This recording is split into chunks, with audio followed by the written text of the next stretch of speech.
Hi ಎಲ್ಲ ವಿದ್ಯಾರ್ಥಿ ಮಿತ್ರರಿಗೆ ನಮಸ್ಕಾರ. ಒಂದು ಫಾಸ್ಟಾಗಿ ಅಪ್ಡೇಟ್ ಇತ್ತು. ನಿನ್ನೆ ರಾತ್ರಿಯಿಂದ ತುಂಬ ವಿದ್ಯಾರ್ಥಿಗಳು ಕೇಳ್ತಾ ಇದ್ರು, ದ್ವಿತೀಯ PUC ವಿದ್ಯಾರ್ಥಿಗಳು. ಸರ್, ಇವತ್ತು ಫಲಿತಾಂಶ ಬರುತ್ತಂತ, ಇದರ ಬಗ್ಗೆ ಮಾಹಿತಿಯನ್ನು ನೀಡಿ ಅಂತ ತುಂಬ ವಿದ್ಯಾರ್ಥಿಗಳು ಕೇಳ್ತಾ ಇದ್ರು. ನಾನು ಸಹ ಚೆಕ್ ಮಾಡಿದಾಗೆ ಒಂದು ಕಾಪಿ ನನಗೂ ಸಹ ಸಿಕ್ತು. ಇವತ್ತು ಫಲಿತಾಂಶ ಬರ್ತಾ ಇದೆ 10 ಗಂಟೆಗೆ. ಅವರ ಒಂದು ಅಫಿಷಿಯಲ್ ವೆಬ್ಸೈಟ್ ಏನಿದೆ karresult.nic.in ನಲ್ಲಿ ರಿಸಲ್ಟ್ ಬರ್ತಾ ಇದೆ. ಈಗಾಗಲೇ ಎಲ್ಲ ಮೌಲ್ಯಮಾಪನ ಕಾರ್ಯವು ಸಹ ಮುಕ್ತಾಯ ಆಗಿದೆ ಅಂತ ಒಂದು ಪ್ರಕಟಣೆ ಬಂದಿತ್ತು.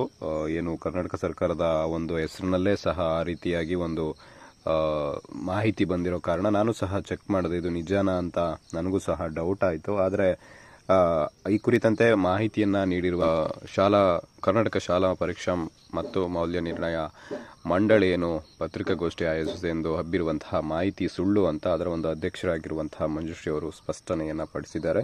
ಯಾರೋ ಕಿಡಿಗೇಳಿಗಿಡು ಈ ರೀತಿಯಾಗಿ ಮಾಹಿತಿಯನ್ನು ಒಂದು ನಕಲಿ ಒಂದು ಪತ್ರಿಕಾ ಹೇಳಿಕೆಯನ್ನು ಸೃಷ್ಟಿಸಿ ಅದನ್ನು ಸಾಮಾಜಿಕ ತಾಣದಲ್ಲಿ ಹರಿಬಿಟ್ಟು ಗೊಂದಲವನ್ನು ಸೃಷ್ಟಿ ಮಾಡಿದ್ದಾರೆ. ಇದು ಯಾವುದೇ ಅಫಿಷಿಯಲ್ ನಮ್ಮ ಒಂದು ಅನೌನ್ಸ್ಮೆಂಟ್ ಅಲ್ಲ ಅಂತ ಅವರು ತಿಳಿಸಿಕೊಟ್ಟಿದ್ದಾರೆ.